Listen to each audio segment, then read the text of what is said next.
Dans ce nouvel épisode, nous allons voir comment activer le pouvoir de la visualisation.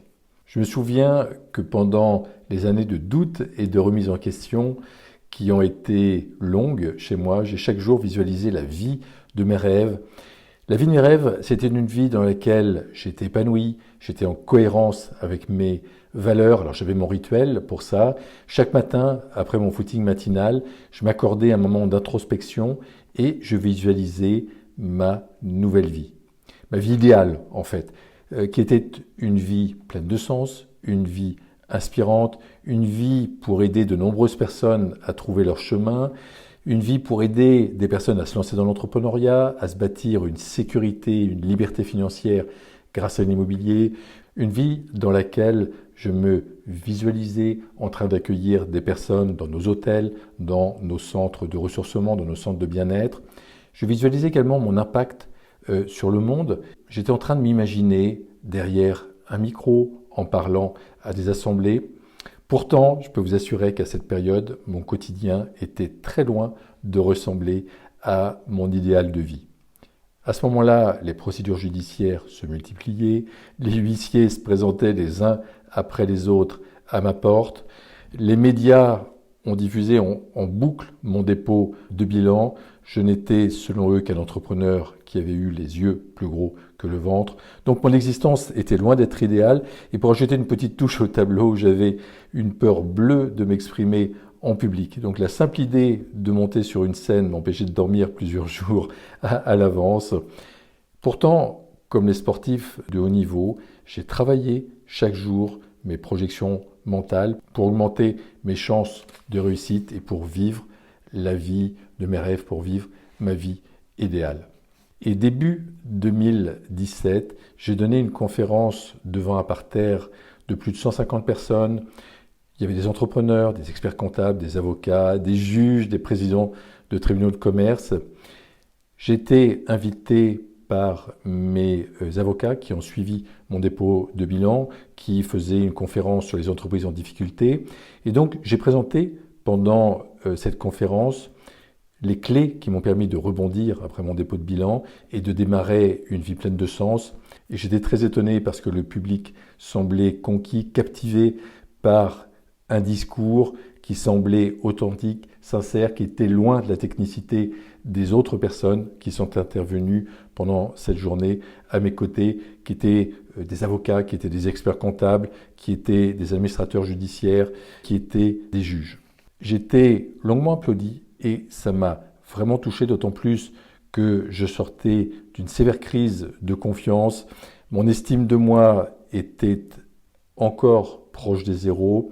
Alors, lorsqu'à la fin de mon intervention, plusieurs journalistes de la presse économique nationale sont venus me voir et m'ont demandé s'ils pouvaient m'interviewer, même si, fort de mon expérience négative, je redoutais l'exercice, j'ai accepté la tête haute de relever le défi et j'ai été vraiment ravi. J'ai commencé à me reconstruire. On peut dire à ce moment-là, ça a été mon point de bascule pour reconstruire ma confiance en moi qui était très entamée donc suite à mon dépôt de bilan. Et quand je me remémore quelques années auparavant, 5 ans plus tôt, la presse régionale faisait de moi le portrait d'un patron voyou sans aucun scrupule qui était inquiété par la justice. Je n'ai jamais compris cet acharnement médiatique, mais j'ai bien compris que j'ai dérangé l'ordre établi par ma réussite éclatante à ce moment-là. En France, une réussite fulgurante et toujours suspecte. Donc j'ai développé ça dans mon premier livre, j'ai perdu 40 millions d'euros et j'ai découvert une vie pleine de sens. Alors pour augmenter mes chances de réussite à l'époque, j'ai pratiqué quotidiennement mon travail de visualisation dans le cadre de la gestion de notre parc immobilier parce qu'il y a quelque temps, j'ai dû faire face à des remboursements bancaires très importants et j'ai dû mettre en vente des immeubles de langue foncière. Donc j'ai commencé à visualiser les solutions. Pourtant, les ventes ont pris beaucoup de retard. J'étais impatient. J'ai commencé à avoir des doutes. Donc j'ai commencé à douter de ma stratégie. Frustré, j'imaginais les conséquences financières de ce retard. Et évidemment, comme à chaque fois, la vie étant notre miroir, le miroir de nos pensées, la vie a reflété mes doutes et rien ne se concrétisait. Donc j'ai opté alors pour la stratégie du lâcher-prise, qui n'est pas le plus facile. Donc j'ai continué en fait mon travail quotidien de visualisation des immeubles vendus. J'ai continué à me répéter des affirmations positives, comme je reçois ce qu'il y a de mieux dans la vie, ou maintenant je vends des immeubles, je mérite le meilleur. Voilà ce style d'affirmation positive. J'ai même imaginé entendre mon collaborateur m'annoncer joyeusement la signature de certaines ventes et j'ai ressenti la joie que cela me procurait. Et chose étonnante, j'étais parti en week-end à Marrakech en famille. Je pensais à autre chose, donc j'étais vraiment dans le lâcher-prise. Et à ce moment-là, nos immeubles ont été vendus. Donc la réalité a confirmé que la visualisation systématique d'un but a conduit à sa matérialisation. Donc lorsqu'on imagine avoir obtenu ce que nous demandons, à ce moment-là, bien, on se sent bien et c'est en nous sentant bien que nous émettons la fréquence qui va matérialiser nos objectifs. Donc encore aujourd'hui, je continue à visualiser ma vie idéale, je continue à visualiser la réalisation de nouveaux projets. Je visualise, mais également je ressens ces projets comme fluides, comme légers, comme simples et je peux vous assurer que ça fonctionne. Donc la loi de l'attraction, elle est beaucoup plus simple que nous l'imaginons. Travaillons nos ressentis, émettons des vibrations positives et lorsque les obstacles se dressent sur notre chemin, eh bien, la visualisation du résultat nous offre les perspectives de solutions que nous n'aurions pas pu imaginer si nous étions enfermés dans un état de stress et de frustration, comme ça m'est longtemps arrivé. Donc, lorsque nous utilisons efficacement la visualisation, notre entourage peut se demander comment il est possible que soudain tout ne réussisse. En fait, nous utilisons simplement une des capacités les plus simples, mais aussi les plus puissantes avec lesquelles nous sommes nés et que possèdent tous les êtres humains de cette planète. Et ça me rappelle une expérience que j'ai vécue. J'étais jeune à l'époque, je venais de terminer mes études et j'ai lu un livre de développement personnel. Je ne me souviens ni du titre ni de l'auteur, mais c'est la première fois que j'ai perçu que mes croyances, mes visualisations, mes paroles finissent par se réaliser si mon intention est claire et précise. Et à la fin du livre, l'auteur conseille de rédiger une liste précise de rêves que nous souhaitons voir se matérialiser. Alors, à l'époque, j'avais un fort penchant matérialiste, donc ma liste est relativement simple. Je rêvais de rouler en Porsche, d'avoir une maison de plus de 300 mètres carrés avec piscine, de détenir un parc immobilier, de faire des voyages de rêve dans des hôtels 5 étoiles. Je rêvais d'avoir plusieurs entreprises, de fonder une famille nombreuse. Donc, j'ai listé tous ces rêves, tous ces objectifs. Ensuite, j'ai glissé cette liste dans le livre.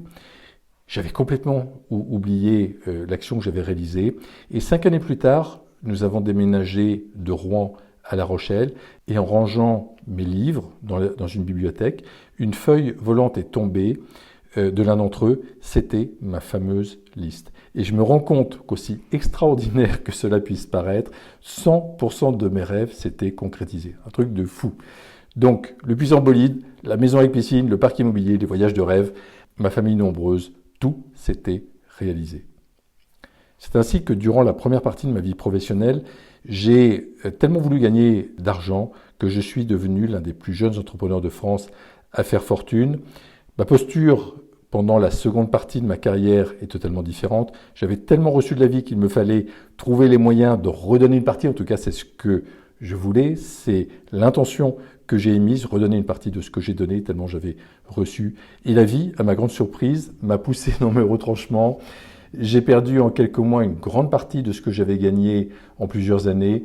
Un dépôt de bilan qui m'a coûté 40 millions d'euros, mais qui m'a permis de trouver un sens à ma vie. Donc désormais, je suis conscient de mon pouvoir de création. Bien sûr, je fais en sorte d'émettre des intentions positives, uniquement positives. J'ai des amis qui sont adeptes du tableau de visualisation.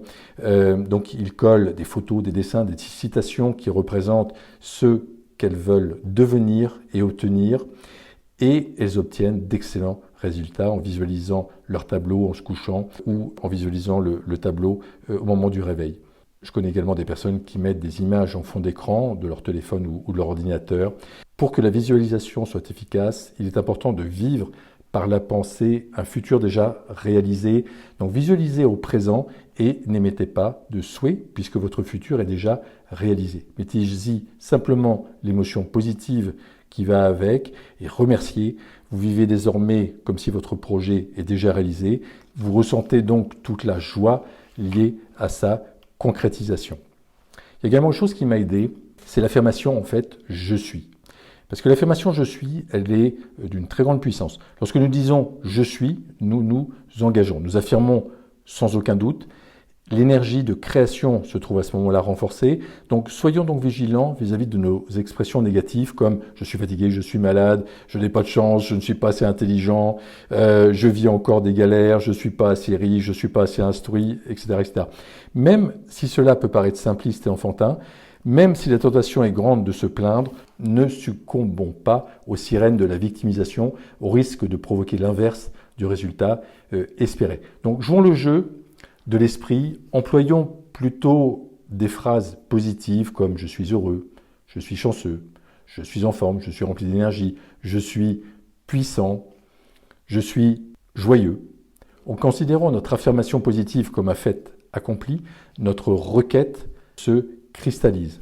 Ainsi, l'expression « dans ma famille, personne n'a jamais été libre financièrement » pourrait se transformer en « je vais être la première personne de ma famille à être libre financièrement ».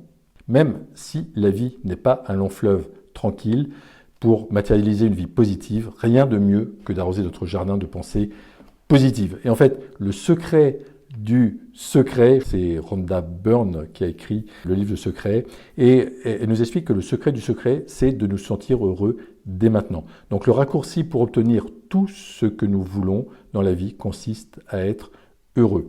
La façon la plus rapide d'attirer l'argent et tout ce que nous voulons dans la vie consiste à irradier la joie et le bonheur. De mon côté, j'ai mis beaucoup de temps à accepter cette réalité. J'ai longtemps pensé qu'il me fallait travailler dur pour attirer l'argent dans ma vie. J'étais même persuadé que pour générer de l'abondance, je devais être sérieux, beaucoup travailler. Donc, et depuis, j'ai abandonné cette fausse croyance.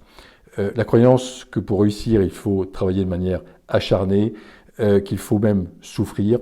En fait, le travail acharné, la souffrance ne sont pas les bons moyens pour attirer l'abondance dans sa vie, parce que la vie n'est pas un combat et nul n'a besoin de se battre pour réussir. Donc depuis que j'ai modifié cette croyance limitante par la croyance que la vie est facile, qu'elle m'est favorable, mon quotidien s'est grandement amélioré et il m'arrive de plus en plus de belles choses.